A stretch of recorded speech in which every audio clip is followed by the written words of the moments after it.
namne machalisa inne otto beku choppoto bargisa Yosef hindide wayya sababate arrayo manale enyoto egate Yosef hindide wayya sababate arrayo manale enyoto egate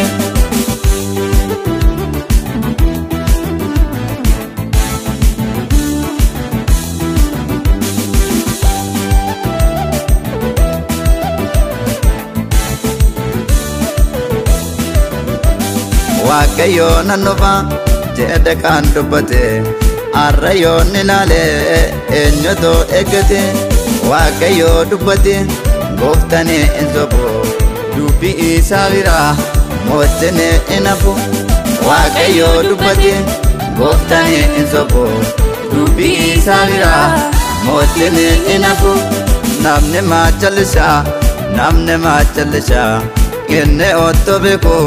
choppoto bargisa Yosef hindide wayya sababate arrayo manale enyoto egate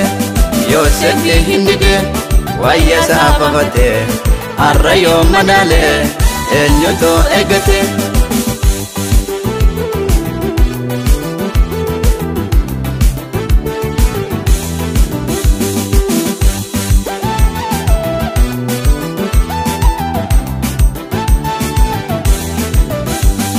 Chopogo hebana baftenan darbatin adara ke gufta dandite nangatin kan chopon kabame bayeto nyatande kan sete omlade enyoto gatame kan chopon kabame bayeto nyatande kan sete omlade enyoto gatame namne machalisa inne otto beku choppoto bargisa Yosef hindide wayya sababate arrayo manale enyoto egate Yosef hindide wayya sababate arrayo manale enyoto egate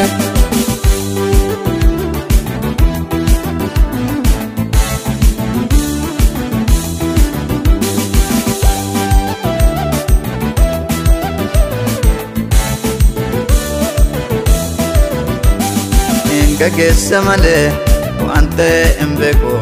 in rajya male wante imbeku achi gafabaye amma kandalagu achi gafabo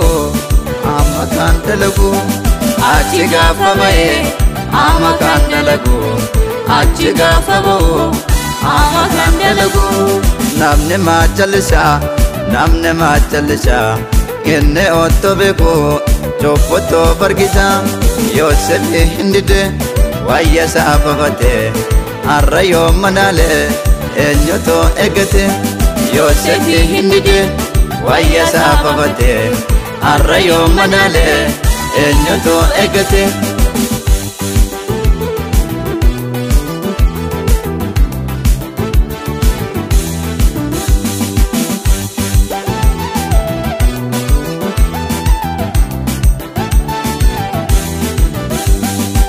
Doya wakayo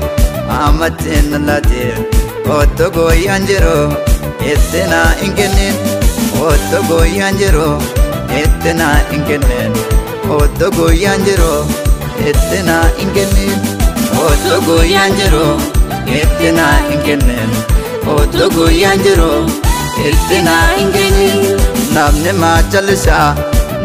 machalisa inne otto beku choppoto bargisa Yosef hindide wayya sababate arrayo manale enyoto egate Yosef hindide wayya sababate arrayo manale enyoto egate